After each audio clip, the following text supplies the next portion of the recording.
ഒരു ചലഞ്ച് കൂടിയാണ്. ആരാണ് പങ്കെടുക്കുന്നത്? ഇയാളില്ല. നോട്ട് കണ്ടെങ്കിൽ തന്നെ പങ്കെടുത്ത് തീരുമാനിച്ചു.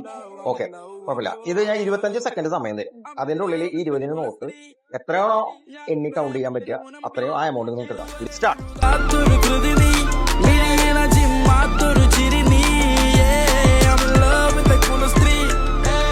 സ്റ്റോപ്പ്. ഈ എമൗണ്ട് എത്ര?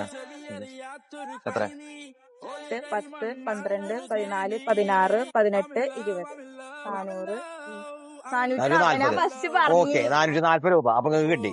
അതെടുത്തോ. 20ന്റെ ഒരു കെട്ടും കൂടി ഞാൻ തരാം. ഇത് 3 പേരിൽ ആരെങ്കിലും ഒരാള് ജീൻസ് കട അല്ലെങ്കിൽ റമീഷ എന്നുള്ള ഏതെങ്കിലും ഒരു പേജ് നിങ്ങൾ ഫോളോ ചെയ്യുകയാണെന്നുണ്ടെങ്കിൽ ഈ 20ന്റെ ഈ കെട്ടും തരാം. ഇവരെ 3 പേരിലും ഫോണില്ല, അപ്പൊ അതുകൊണ്ട് എന്റെ ഫോണിൽ ചെക്ക് ചെയ്യുന്നുണ്ട്. പേരെന്താ? പ്രേമത്തിൻ മുനമ്പിൽ 3 പേരും ഫോളോ ചെയ്തിട്ടില്ല, അപ്പൊ അതുകൊണ്ട് 20ന്റെ ആ കെട്ട് പോയി. അപ്പൊ ഫോളോ ചെയ്യണം. ജീൻസ് കട അതുപോലെ റമീഷ. അപ്പൊ ഫോളോ ചെയ്ത് വെച്ചോ. ആ സമയത്ത് ഫോളോ ചെയ്തിട്ടില്ലെങ്കിൽ പിന്നെ ഒന്നും പറഞ്ഞിട്ട് കാര്യമില്ല കേട്ടോ.